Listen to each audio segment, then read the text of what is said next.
श्रीमद् भागवत का तृतीय स्कंद यहां विराम हुआ, चतुर्थ स्कंद प्रारंभ होता है और वहां देवहूति की और दो बहन आकुति और प्रसूति,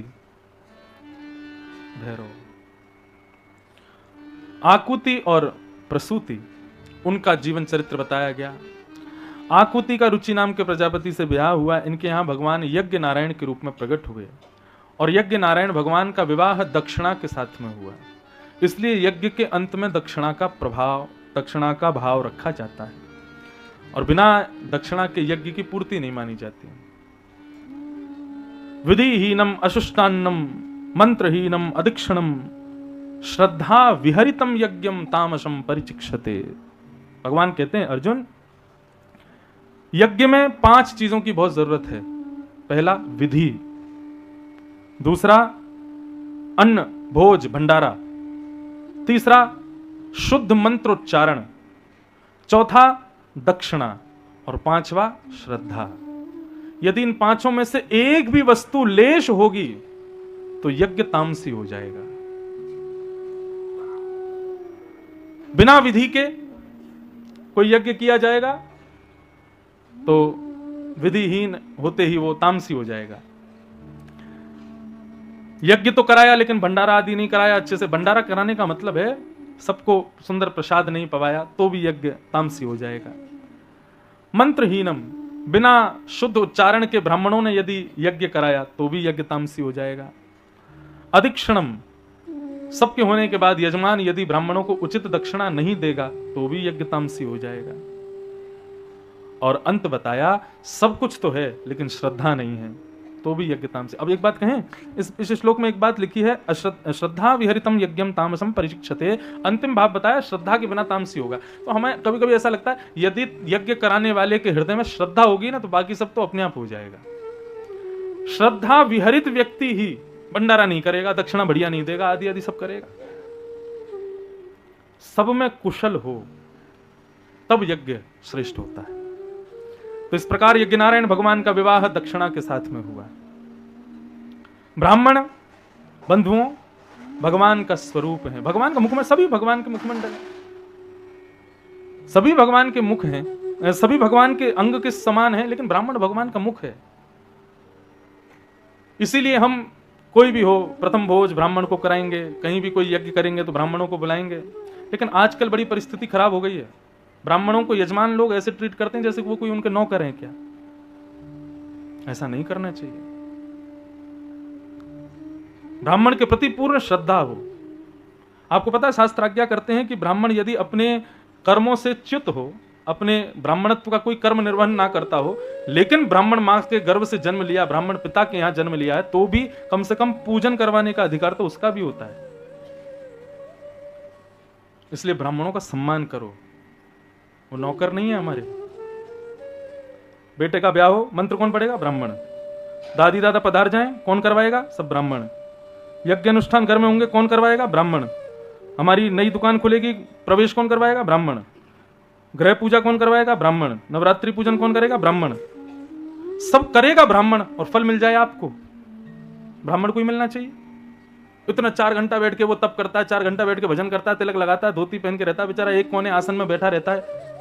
लिफाफे में कुछ भी धर के दे दो, कभी नहीं कहेगा ये कम है। आप किसी मजदूर को बुला करके काम करा लो, उसको पैसा लिफाफे में धर के दे दो, तुरंत बोलेगा हमारे कम है, मेरी मजदूरी के हिसाब से दो। ब्राह्मण को पूरे दिन मजदूरी करवा करके हम क्या देते हैं? बात देने की इसलिए आती है क्योंकि ब्राह्मण से यदि आप उसके किए हुए जप तप का फल चाहते हो तो उसकी उतनी मजदूरी दो। हमारे यहां मजदूरी नहीं कहेंगे, दक्षिणा दो। उसने इतना श्रम किया है, इतना मेहनत करके वो बैठा है, और आप चाहते हो कि मैं कम से कम में दे दा करके वो जो भी किया वो सब मुझे मिल जाए। कहां से मिल जाएगा? उसी को मिलेगा सब कुछ। इसलिए कहा दक्षिणा विहरितम यज्ञम तामसम परिचिक्षते। दक्षिणा के विहीन होते ही तामसी हो जाता है यज्ञ। इसलिए ब्राह्मण आपके सुख समृद्धि आदि सबके लिए क्रिया कर रहा है, तो कम से कम उसके अनुकूलता अनुसार दो भी तो सही उसको।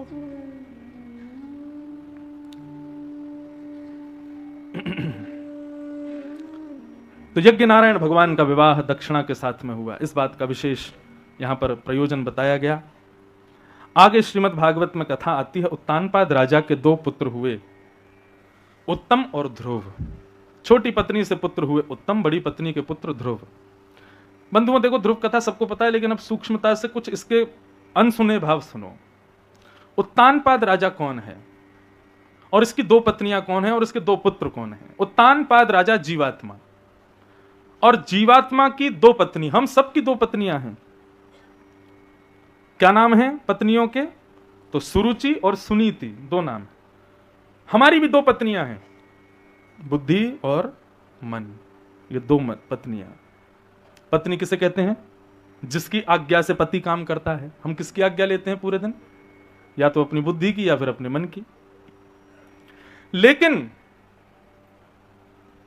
दुविधा कब आ जाती है? जब दोनों अलग अलग आज्ञा देती हैं। और मुख्य रूप से ऐसा ही होता है कि दोनों अलग ही देती हैं। कथा में जाना है, हमारे चाचा जी, हमारे ताऊ जी, हमारे फूफा जी के सबके संबंधी तो हैं, वो कथा करा रहे हैं, तो हमको कथा में जाना है। तो आप लोगों को जैसे पता चला कथा में जाना है, तो फिर आप सोचते हो क्या करें। तो उस समय बुद्धि क्या कहती है? चलो भाटापारा चलो, वहीं चलेंगे, बढ़िया कथा सुनेंगे, आनंद से 7 दिन थोड़ा ज्ञान अर्जित करेंगे। लेकिन मन क्या कहता है? कहाँ यार, ट्रेन पकड़ो, फिर वहाँ जाओ, वहाँ जाकर के फिर वहाँ रहो, वहाँ सबका सामाजिक भोजन होगा, वही खाओ, उसी में रहो, वो कमरा होगा, उसमें रहना पड़ेगा, सब करना पड़ेगा। और फिर रोज 4 घंटा वो छोटा सा कोई बालक आ रहा है, उसको बैठ के सुनो, वहाँ पे क्या बोलेगा क्या नहीं बोलेगा, कब क्या करेगा पता नहीं, कुछ समझ में आएगा नहीं, मौसम कैसा है क्या है, आदि आदि। मन आपको रोकता है। लेकिन जहां पर आपके कंफर्ट जोन की बात आ जाएगी, जहां पर आपको सुख मिलने वाला हो, वहां पर बुद्धि मना करेगी, लेकिन मन आपको भेजेगा। सुबह सुबह 5 बजे उठ करके थोड़ा दौड़ भाग करना शुरू करो, कोलेस्ट्रॉल बढ़ रहा है, शुगर बढ़ रहा है तुम्हारा, थोड़ा आप घूमना शुरू कर दो। डॉक्टर से बोल के आएंगे, जी महाराज जी आपने कह दिया, आप कल से सुबह जाएंगे घूमने।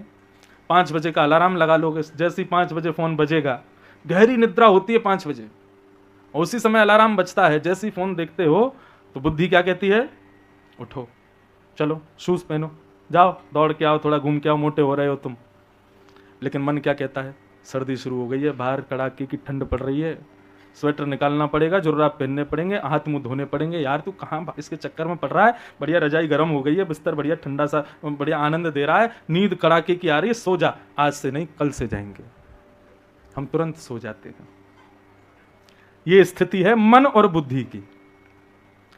तो माने किसकी? दुविधा में। पर मेरी इतनी बात जानिए कि आप कभी विचार करने बैठोगे तो आप पाओगे कि बुद्धि आपको सदैव वो दिलाती है जो आपके लिए जरूरी है, और मन सदैव आपको वो दिलवाता है जो आपको चाहिए। हमारे चाहने में और हमारे लिए जो जरूरी, दोनों में अंतर होता है।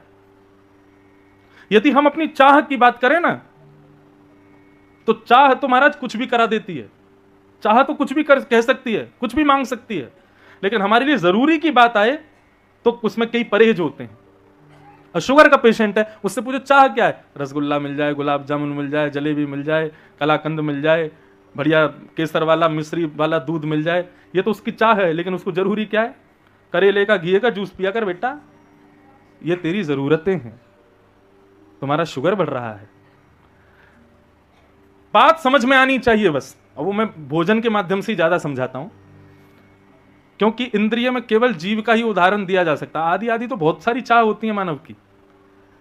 तो स्थिति यह है कि बुद्धि कुछ कहती है, मन कुछ कहता है, हम दुविधा में पड़े रहते हैं किसकी माने। लेकिन मेरा ऐसा कहना है, ना बुद्धि की मानो ना मन की मांगो, स्वयं को ऐसा बनाओ कि दोनों एक ही बात कहें। मन बुद्धि दोनों एक ही राग अलापें, दोनों के सामंजस्य से क्रिया हो। और वो कब होगा? जब सत्संग होता है। जब हम लोग भक्ति मार्ग पर अपने आप को प्रशस्त करते हैं ना, तो फिर बुद्धि मन अलग अलग नहीं बोलते, एक बोलते हैं, एक साथ आज्ञा करते हैं।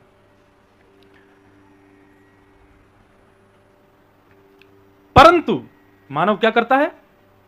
अपनी बुद्धि की मानना बंद कर देता है। आप सब लोग स्कूल गए थे, जिस दिन एग्जाम था, फाइनल एग्जाम होता है क्लास का, उस दिन मन बुद्धि क्या कहते हैं?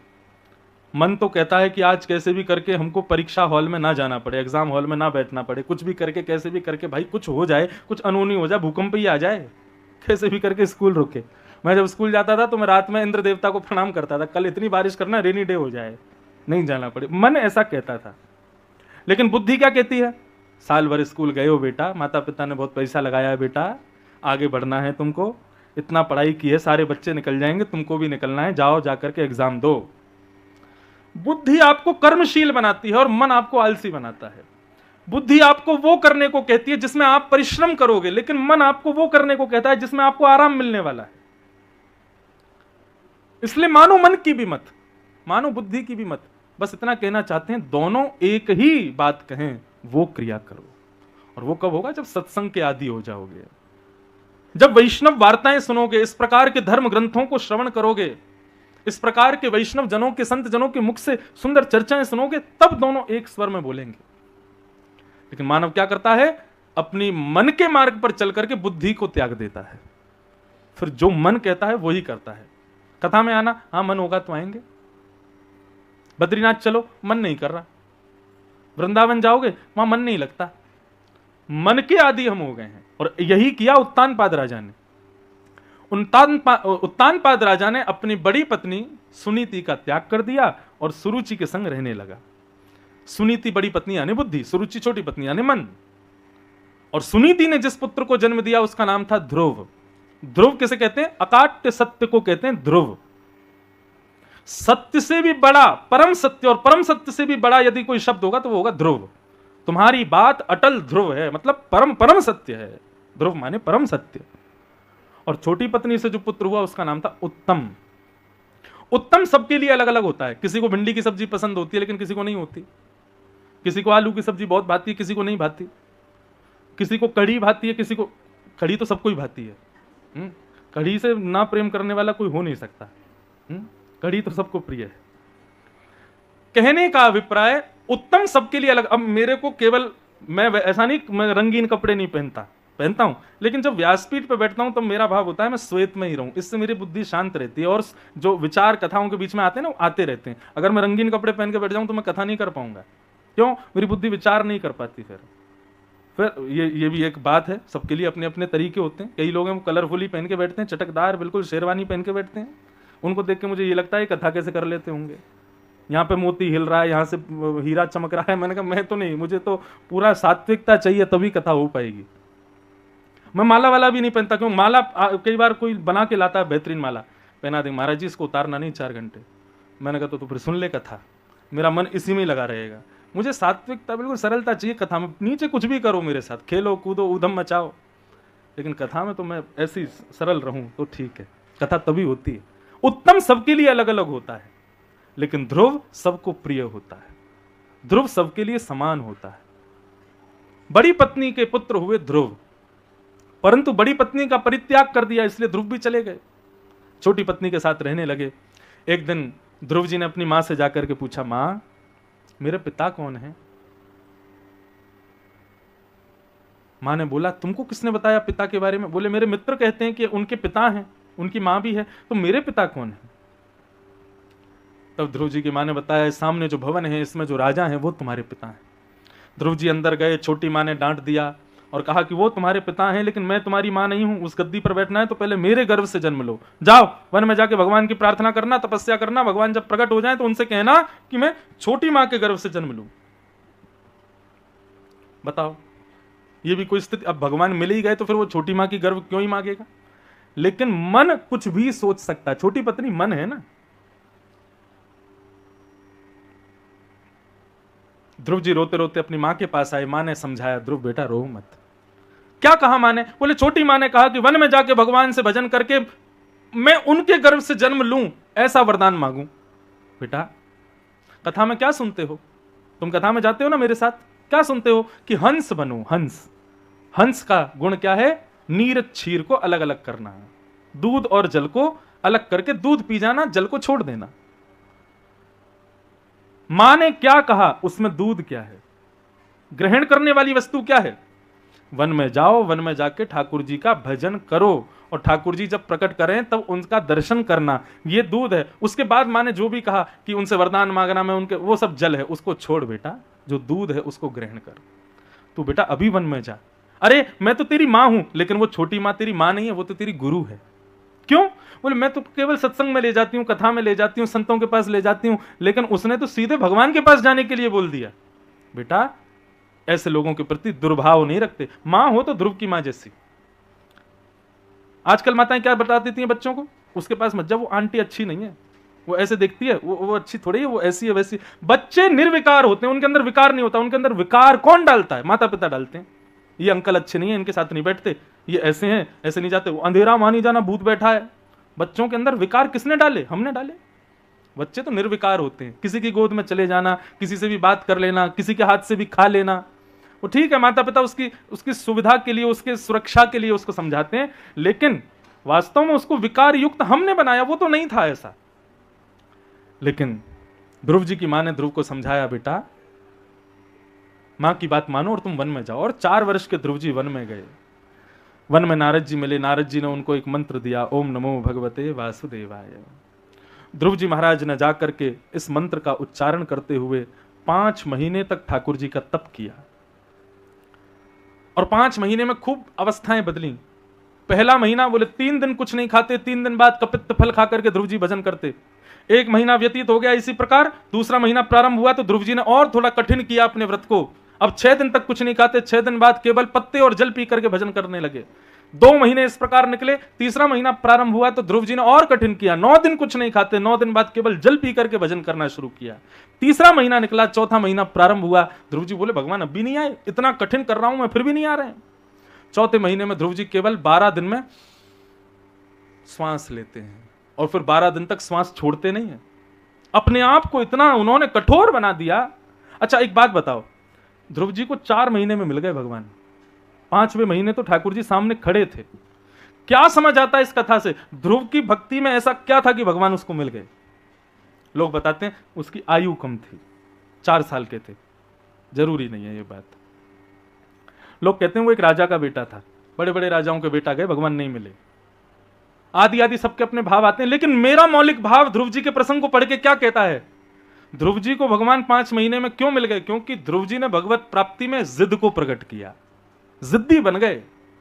वो ये बार बार जो अपना भोजन की प्रक्रिया बदल रहे हैं, इसका मतलब क्या है? एक छोटा बालक होता है, मॉल गया अपने माता पिता के साथ, एक बंदूक देख ली तो बंदूक देखते ही कहता मुझे ये चाहिए। पिता कहते हैं बेटा मैं सब जानता हूं, तो 2 दिन में तोड़ देगा, ये नहीं दिलवाऊंगा। मां से कहेगा ये चाहिए, मां कहती नहीं बेटा ये तेरे बस की नहीं है, तू तेरे पास रखी तो है, नहीं चाहिए, ये नहीं दिलवाना। तो बालक रोना शुरू करता है, थोड़ी देर पल्लू पकड़ के रोता है, वो चाहिए वही चाहिए वही चाहिए, रोता रहेगा।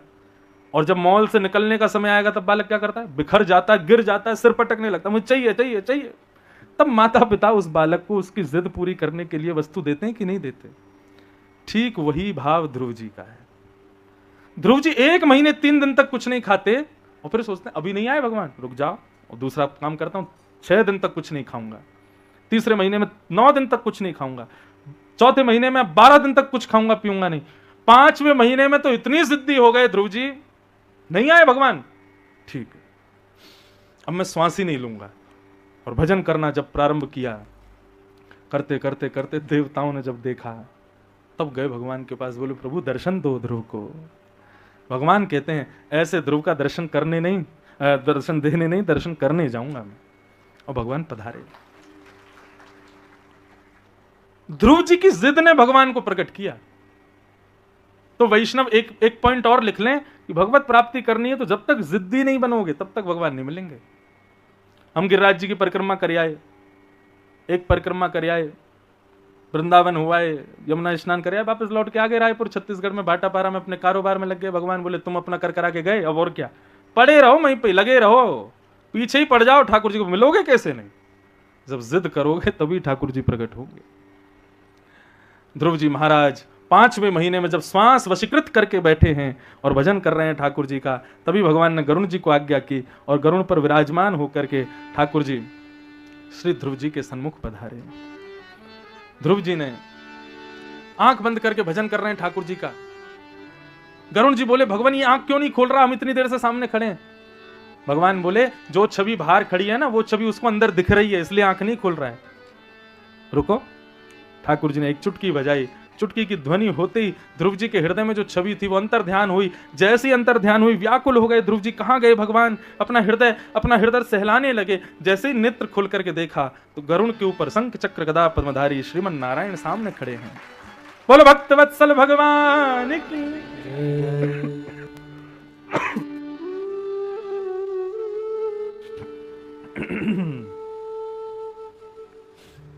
अद्भुत स्वरूप, ठाकुर जी का खड़ा है सन्मुख।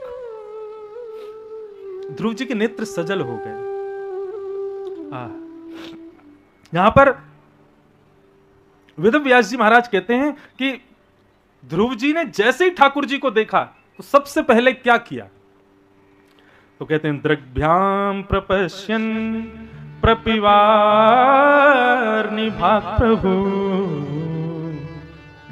चुम्बन निवासेन भुजई रिवाश्लिसन। क्या किया ध्रुव जी ने, बहुत ध्यान से सुनना, ये एक गोपनीय बात है ध्रुव जी की, सब जगह कथा में नहीं बोलते। ध्रुव जी ने क्या किया, बोले जैसे ही ठाकुर जी सामने प्रकट हुए तो ठाकुर जी को देखते ही सबसे पहले तो ध्रुव जी लेट गए, दंडवत प्रणाम किया और दंडवत प्रणाम करके फिर उठ करके बैठे और ठाकुर जी को देखने लगे। ठाकुर जी के मुखमंडल को देख करके, ठाकुर जी के नेत्रों के कटाक्ष भाव को देख करके और सर्वांगन अंग को देख करके सुखदेव जी कहते हैं, परीक्षित तुमको पता है सुखदेव के ध्रुव के हृदय में क्या बात आ रही है? बोले क्या? बोले तो यहां लिखा है चुम्बन निवासेन भुजई रिवाश्लिसन।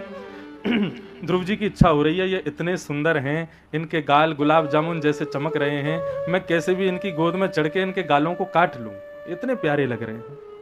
चुम्बन निवास्येन भुजई रिवाश्लिसन, और कस के इनको पकड़ लूं, अपने गले से लगा लूं इनको। सुखदेव जी कहते हैं, परीक्षित इस बात से तुमको क्या समझ आता है? बोले क्या? बोले गोपियां प्रेम करती हैं तो हम लोग यहां पर ठाकुर जी के भाव में भंग मां देखते हैं कि ये गोपियों के साथ रासत विहार कर रहे हैं, गोपियों से प्रेम कर रहे हैं। बोले अरे कृष्ण का स्वरूप ऐसा है कि एक 4 वर्ष का बालक जो ये नहीं जानता कि आलिंगन किसको कहते हैं, ठाकुर जी यहां पर स्पष्ट शब्द लिखा है चुम्बन निवास्येन, ये इस शब्द का अर्थ क्या होता है, प्रेम किसे कहते हैं, वो 4 वर्ष का बालक नहीं जानता, लेकिन कृष्ण स्वरूप को देखते ही उसकी इच्छा होने लगी कि मैं इनकी गोद में चढ़ जाऊं, इनको गले लगा लूं, इनके गालों को काट लूं। तो जब 4 वर्ष का बालक ठाकुर जी के प्रति ये भाव रख सकता है तो गोपियां क्यों नहीं कर सकती? उनका स्वरूप ही ऐसा है। ये काम नहीं है, ये विशुद्ध प्रेम की 10वीं अवस्था है, जहां पर व्यक्ति अपने आयु, अपने बंधन, अपने शरीर, इन सब बंधनों से मुक्त हो जाता है।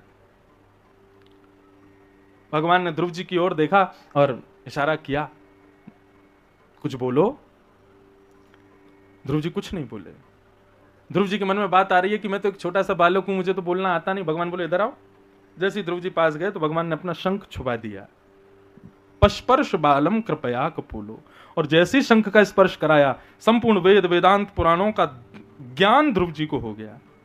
वो कहा अब बोलो।